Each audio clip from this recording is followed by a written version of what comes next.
बोलो गणेश जी महाराज की जय। श्री गणेश गीता 7वां अध्याय। वरेण्य बोले, हे गजानन, शुक्ल गति और कृष्ण गति किसको कहते हैं? ब्रह्म क्या है और संस्कृति क्या है? सो आप मुझसे कृपा कर कहिए।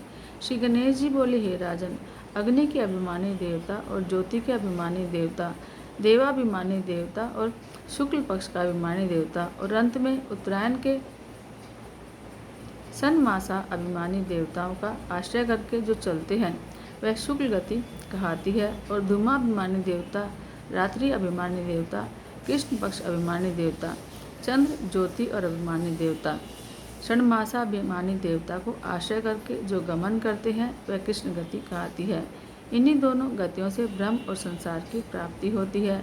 जो कुछ यह दृश्य और अदृश्य है, तुम इस सबको ब्रह्म जानो। पंच महाभूतों को शर कहते हैं, उसके अनंतर अक्षर है। इन दोनों को अतिक्रमण कर शुद्ध सनातन ब्रह्म को जानो।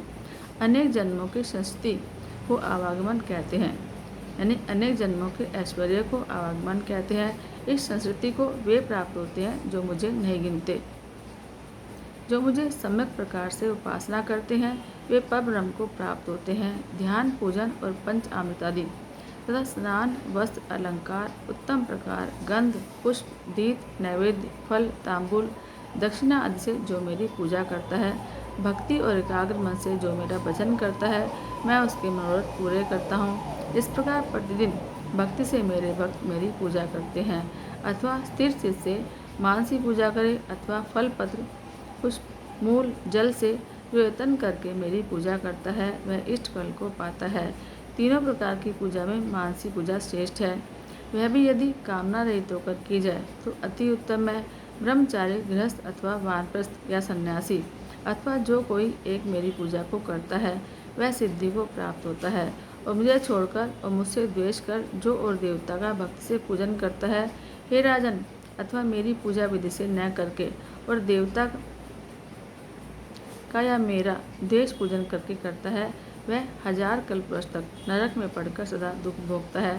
प्रथम भूत शुद्धि करके फिर प्राणायाम करे, फिर चित्त की वृत्तियों को आकर्षण करके न्यास करे, फिर मातृ का न्यास करे, फिर बहिरंग षडंग न्यास करे। इसके बाद मूल मंत्र का न्यास करके ध्यान करे और स्थिर चित्त से गुरु मुख से सुने मंत्र का जाप करे। फिर देवता के निमित्त जप को निवेदन कर अनेक प्रकार से स्तोत्र का पाठ करे। इस प्रकार से जो मेरी उपासना करता है वह सनातनी मुक्ति को प्राप्त होता है। जो मनुष्य उपासना से हीन है उसे धिक्कार है और उसका जन्म बेकार है। यज्ञ, औषध, मंत्र, अग्नि, आज्य, हवि, हुत, यह सब मेरा ही स्वरूप है। ध्यान, ध्येय, स्तुति, स्तोत्र, नमस्कार, भक्ति, उपासना, वेद त्रय से जानने योग्य, पवित्र, पितामह के पितामह, यह सब मैं ही हूँ। ओंकार, पावन, साक्षी, प्रभु, मित्र, गति, लय, उत्पत्ति, पोषक, बीज, शरण। इस प्रकार असत, सत, अमृत, आत्मा और ब्रह्म, यह सब मैं ही हूँ। दान, होम, तप, भक्ति, जप, वेद पाठ, यह जो कुछ भी करे वह मुझे निवेदन करके दे। मेरे आश्रय करने वाले स्त्री, दुराचारी, पापी, क्षत्रिय, वैश्य, शूद्रादि, यह जो भी मेरा आश्रय करते हैं वे मुक्त हो जाते हैं। फिर मेरे भक्तों की तो बात ही क्या है।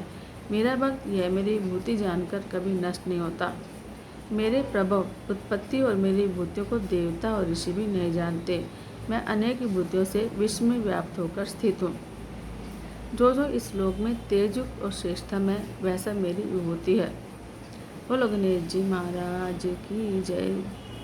ओम तत्सदिति श्रीमद् गणेश गीता शुभनिषदर्थ गर्भासु योगामृतार्थ शास्त्रे श्री गजानन वरेण्य संवादे उपासना योग नाम 7वां अध्याय।